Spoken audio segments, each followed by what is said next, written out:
برضاه.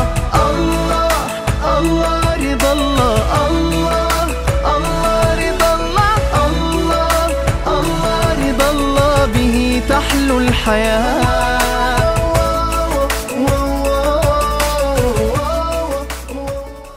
تبسم للحياة، تساءل قل أين الطريق، لا تحزن تفاءل هو الله يرضيك. تبسم. Assalamualaikum warahmatullahi wabarakatuh. Waalaikumsalam warahmatullahi wabarakatuh. Bismillahirrahmanirrahim. Alhamdulillah wassalatu wassalamu ala Rasulillah Muhammad ibn Abdullah wa ala alihi wa sahbihi wa mawala wa ba'd.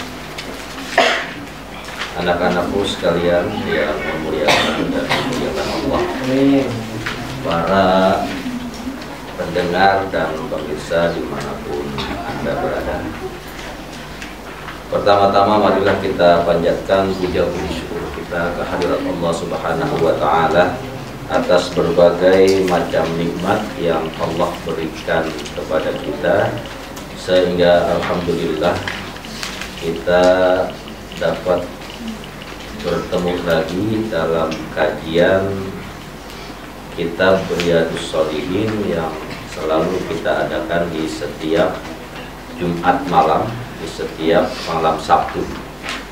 Dan mudah-mudahan kita semuanya selalu ada di dalam lindungan Allah Subhanahu wa Ta'ala. Amin. Kajian kita pada malam hari ini adalah babun fil istiqomah, satu bab yang menerangkan dan menjelaskan masalah istiqomah. Istiqomah itu adalah dawamut ta'ah.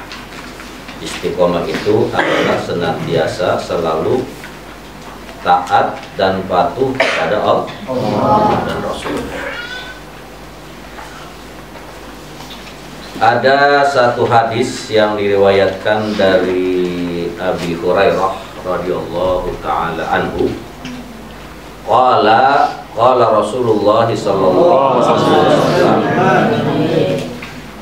qaribu wasaddidu wa'lamu annahu la yanjua ahadun minkum bi'amalih. Qalu wala anta ya Rasulullah. Qala wala ana illa ayyataghammadiya Allahu birahmatin minhu wa fadlin. Al-hadis rawahu Muslim. Satu hadis yang diriwayatkan dari Abu Hurairah radhiyallahu taala anhu. Kata Abu Hurairah bahwa baginda Rasul sallallahu alaihi wasallam beliau pernah berkata, beliau pernah bersabda, dan beliau memerintahkan kepada kita, qaribu wasaddidu, dekatkanlah senantiasa diri kita ini kepada Allah. Jadi kalau ingin selamat, maka dekatkanlah diri kita kepada Allah. Wasaddidu, dan senantiasa selalu istiqomah.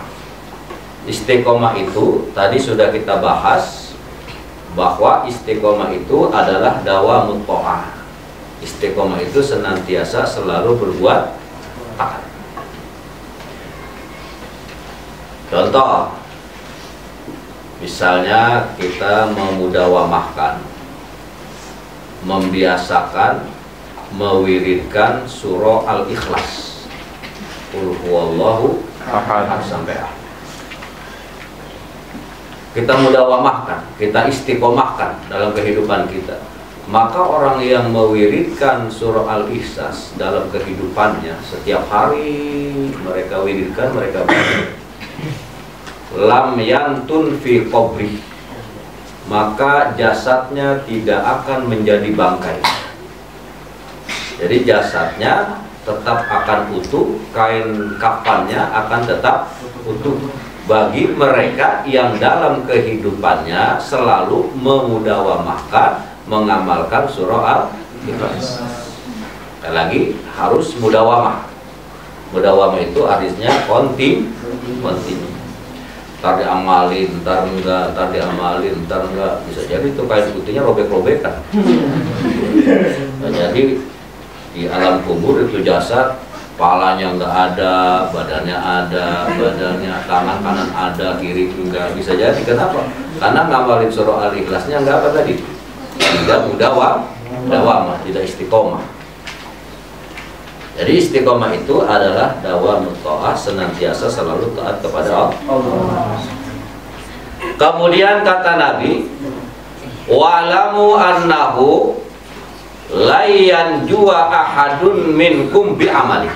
Kata Nabi, ketahuilah kalian bahwasanya seseorang itu tidak selamat, kan? Minkum di antara kalian bi'amali, dengan amalnya. Jadi ketika ada orang ahlul ibadah, tohat, sholat bukan hanya yang fardu, yang nawafil, yang sunnah pun dia kerjakan. Haji.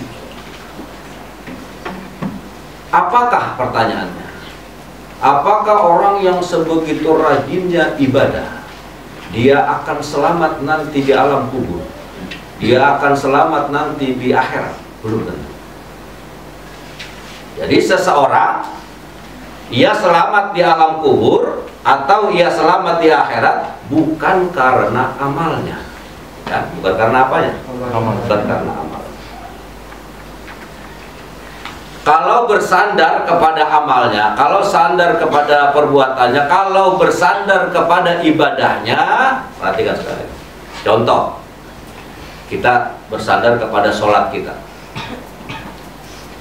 Sholat yang kita dirikan, sholat yang kita kerjakan, baik itu yang fardu yang sehari semalam 5 waktu ataupun sholat sunnah, ternyata sholat kita semuanya yang fardu maupun yang sunnah itu belum sama, belum seperti apa yang dikerjakan Nabi, belum seperti apa yang diharapkan oleh Allah Subhanahu wa Ta'ala ketika kita melaksanakan sholat. Contoh,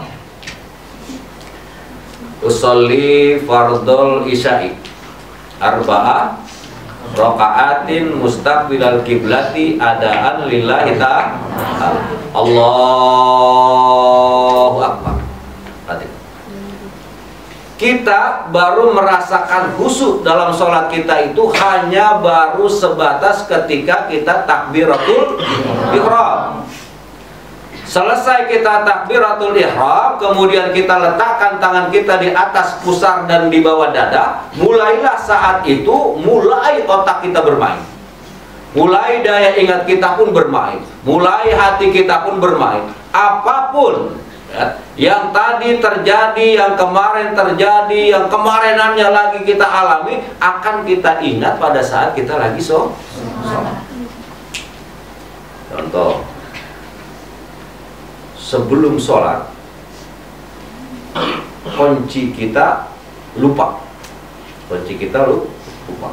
Entah kunci motor, entah kunci lemari, entah kunci apapun. Setengah mati kita cari itu kunci. Mana ini naruhnya kunci ya? Atas lemari enggak ada, dalam lemari enggak ada, di saku, di kantong, di mana kita cari kan?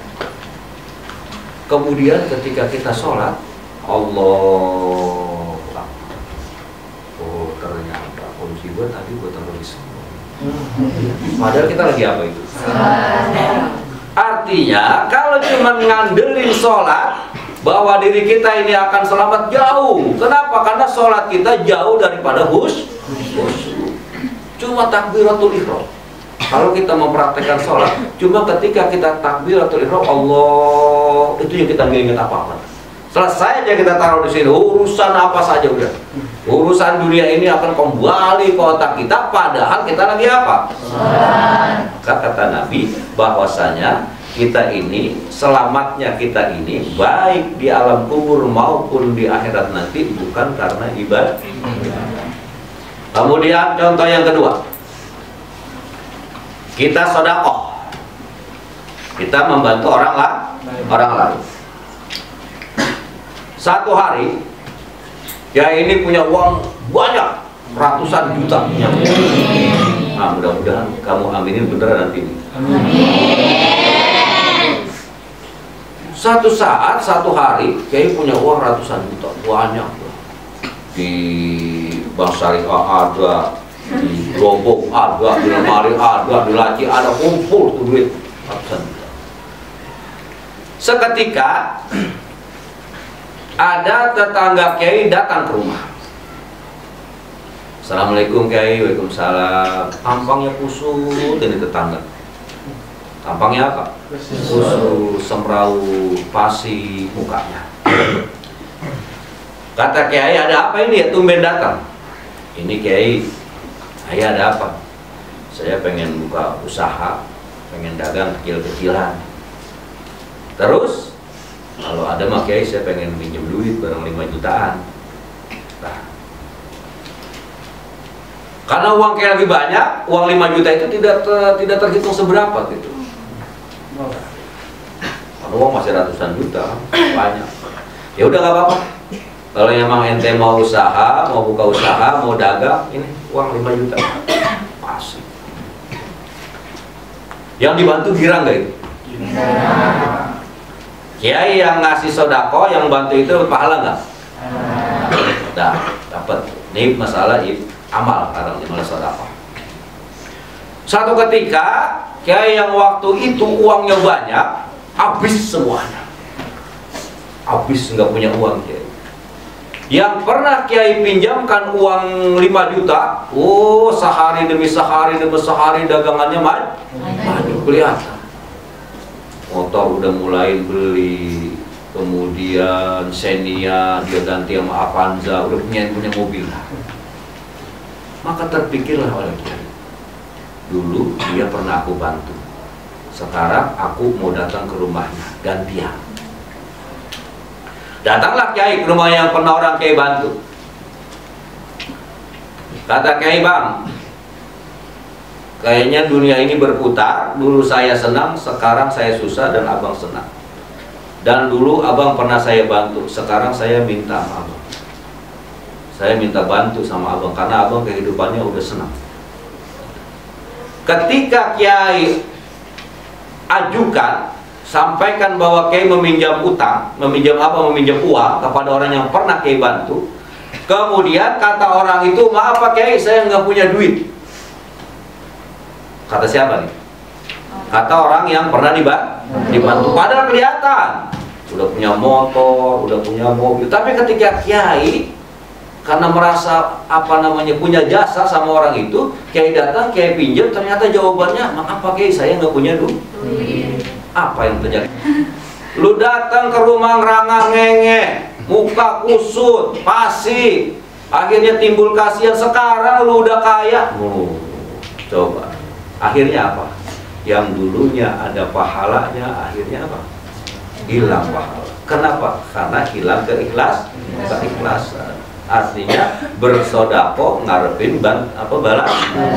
Jadi kalau hanya bersandarkan kepada ibadah kita, maka ibadah yang kita lakukan tidak menjamin bahwa kita akan selamat di alam kubur, bahwa kita akan selamat di alam akhir. Qalu, kemudian kata sahabat, wala anta ya Rasulullah, apakah engkau termasuk seperti itu ya Rasul? Dalam artian, apakah engkau ya Rasul yang sebegitu susuknya dalam ibadah, sebegitu ikhlasnya dalam melakukan kebaikan? Apakah engkau juga sama ya Rasul, bahwa selamatnya dirimu baik di alam kubur ataupun nanti di akhirat, selamatnya bukan karena ibadah? Lalu apa kata Nabi kita? Wala ana, sama. Kata Rasul, saya juga selamat di alam kubur, saya juga selamat di alam akhirat. Kata Nabi, bukan karena ibadah saya. Illa ayyataghammadani Allahu birahmatin minhu wa fadlin. selamatnya kita di alam kubur, selamatnya kita di akhirat, masuknya kita kelak di akhirat ke dalam surganya Allah Subhanahu wa Ta'ala, semuanya itu adalah karena rahmat Allah, bukan karena banyaknya ibadah kita, bukan karena banyaknya sedekah kita, bukan karena banyaknya perbuatan baik kita. Salat sebegitu rajinnya belum tentu kita khusyuk. Sedekah yang kita keluarkan sebegitu banyaknya belum tentu ikhlas semuanya. Kebaikan-kebaikan yang kita lakukan belum tentu semuanya karena Allah. Maka selamatnya kita baik di alam kubur maupun kelak di akhirat, atau masuknya kita ke dalam surga, semuanya itu adalah karena apa? Rahmat Allah. Rahmat Allah.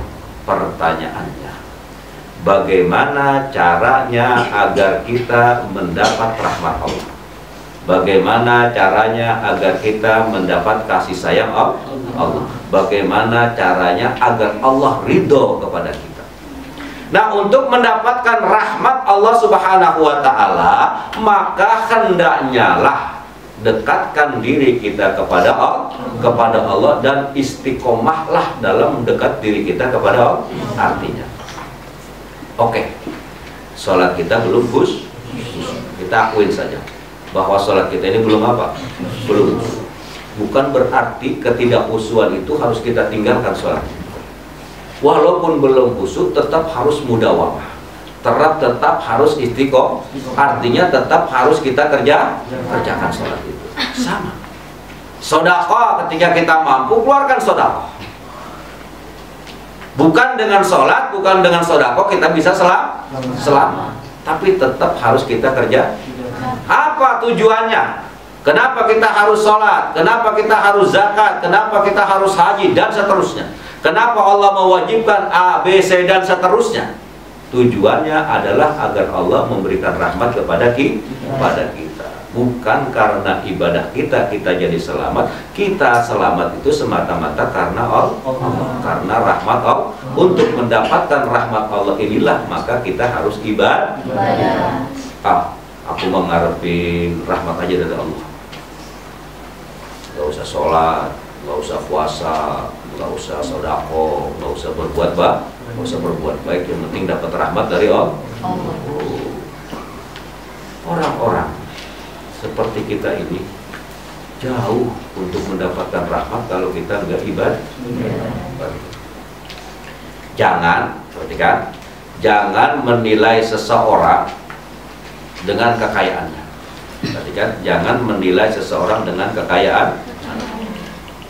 Kita bisa melihat dan memperhatikan dalam realita kehidupan yang ada bahwa betapa banyaknya orang yang jauh dari Allah, orang yang tidak mengenal Allah, bahkan orang yang sama sekali tidak pernah ibadah, tapi kok hidupnya senang. Kalau dia ke Cisarua, dia punya villa, rumahnya kayak istana, mobilnya mewah-mewah, kekayaannya melimpah ruah, hartanya, simpanan kekayaannya banyak. Tapi orang itu tidak ibadah, sama sekali jauh dari Allah. Kenapa mereka yang tidak ibadah diberikan sebegitu banyaknya, sementara kita yang setiap hari sujud kepada Allah kok kehidupan kita seperti ini saja? Nah, kita harus pahami, buat mereka itu hanya mendapatkan sifat Allah Ar-Rahman. Ar-Rahman ini siapapun Allah berikan, siapapun Allah berikan dengan sifat rahmatnya. Mau ibadah ke, mau kagak ke, mau kenal Allah ke, mau berdosa ke, mau maksiat ke sebanyak-banyaknya, tetap sifat rahmat ini Allah berikan kepada siapa saja. Tapi tidak semuanya manusia mendapatkan sifat Allah yang rahim. Yang rahim ini nanti akan Allah berikan ketika kita sudah dipanggil. Biarkan mereka senang, biarkan mereka kaya, biarkan mereka mewah dalam kehidupan dunia, tapi mereka tidak selamat dalam kehidupan akhir. Kita yang hidupnya biasa-biasa saja, tapi kita masih punya milik rahmat Allah yang rahim, yang akan nanti kita terima di mana? Ketika kita sudah meninggal dunia dan pada kehidupan akhirat nanti. Nah, mudah-mudahan apa yang kita kaji pada malam hari ini ada manfaatnya. Wassalamualaikum warahmatullahi wabarakatuh. wabarakatuh.